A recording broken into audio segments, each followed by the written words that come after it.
kembali ke Dongso yang sedang rapat, orang yang terus-menerus mengungkit almarhum. Lalu Dongso pun yang merasa jengkel langsung menamparnya hingga tak sadarkan diri. Lalu dia pun mendapatkan telepon dari Tae-suk. Lalu para gangster dan polisi pun rapat.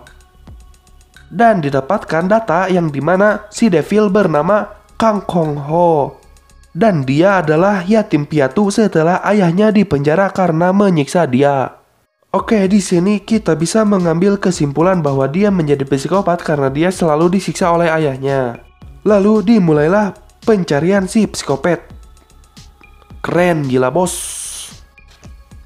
Saat di pinggir sebuah stopan bus, ada seorang anak yang kehujanan. Dan Dongso pun memberikan payungnya. Lalu datanglah Tae-suk dan memberi petuah kepada si anak. Dan si anak pun menjawab, dan datanglah bis itu dan dia pun menaiki bis itu.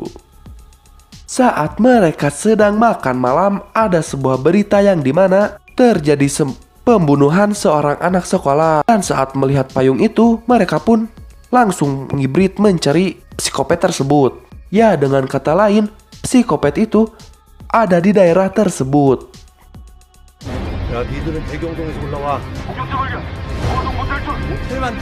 Lalu mereka pun berhasil menemukan penginapan si psikopat tersebut. Namun sayangnya dia sudah pergi. Dan saat menunggu kepulangan si kampret, tiba-tiba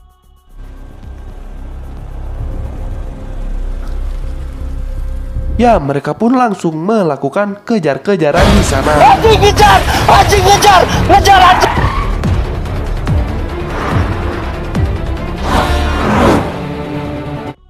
Dan mereka pun berlomba untuk mendapatkannya. Karena perjanjian di awal tadi, siapa yang bisa menangkapnya lebih awal, dia akan mendapatkannya. Dan saat di persimpangan, tiba-tiba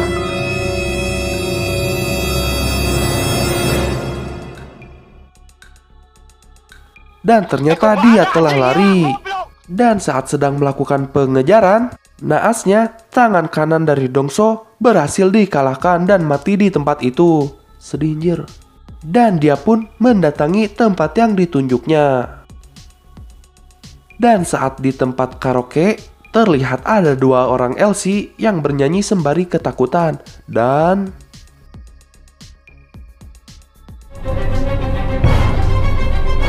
Ji, 2, 3.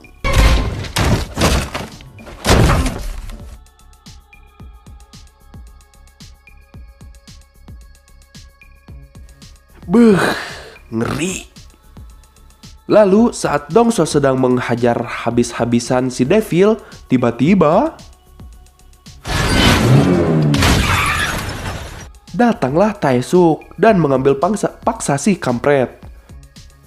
Sembari berbahagia, dia pun membawanya ke kantor. Dan di sini diperlihatkan berita di mana kasino ilegal dan arena permainan milik Dongso ditutup. Cir, parah. Itu kasir yang tadi. Dan saat diinterogasi, si kampret sembari senyum berkata, sementara tidak ada bukti yang kuat untuk menunjuknya sebagai pelaku. Lalu saat di peradilan, si kampret ini terus berkilah yang dimana dia tidak bersalah. Aduh. Dan saat semua keluarga korban sedang bersedih karena kasus saat ini tidak memiliki bukti yang kuat bahwa dia pelakunya, tiba-tiba ya datanglah Dongso.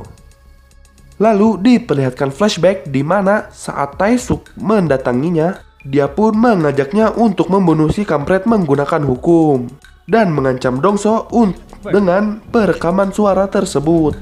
Lalu Tae-suk memberikan rencananya, yaitu Dongso akan bersaksi di persidangannya karena Dongso adalah satu-satunya korban yang selamat.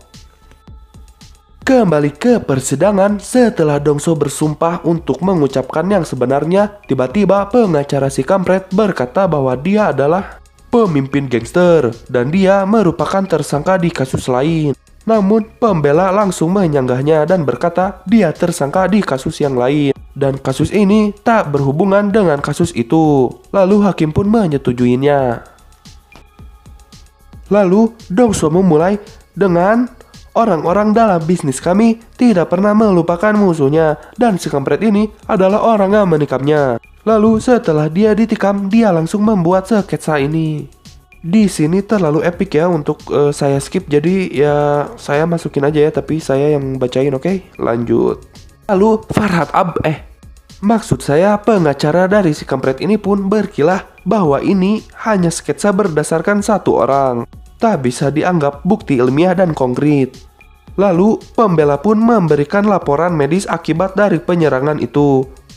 Lalu si kampret ini dengan sotoynya berkata, dia adalah pemimpin gangster dan penikaman adalah hal biasa untuk orang seperti dia.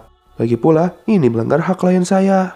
Lalu Dongso pun berkata, hei pengacara, jika keluargamu terbunuh seperti ini, apa kau tetap mengatakan omong kosong itu?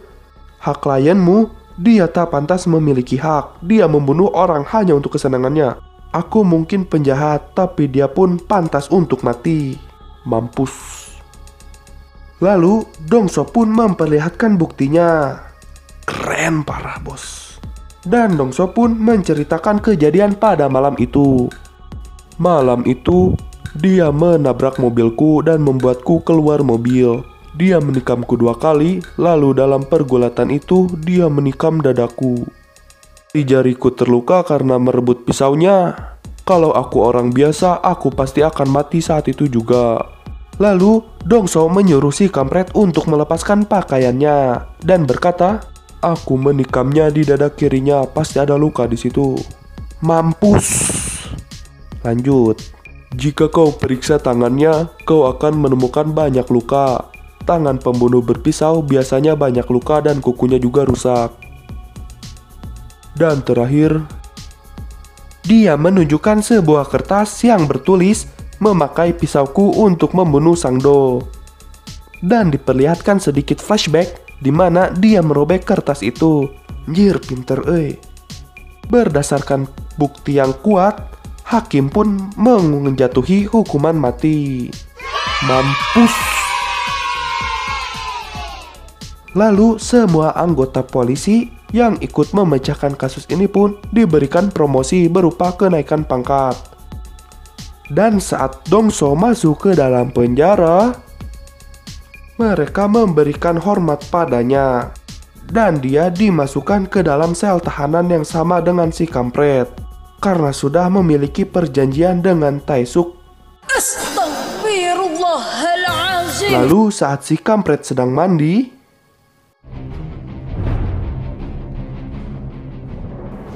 dan tamat. Gila, parah, keren. Gak bisa berkata-kata lagi gua. Aduh. Yang jelas film ini keren parah, mana diambil dari kisah nyata. Oke, cukup sekian untuk video kali ini. Kurang lebihnya mohon dimaafkan. Wassalamualaikum warahmatullahi wabarakatuh.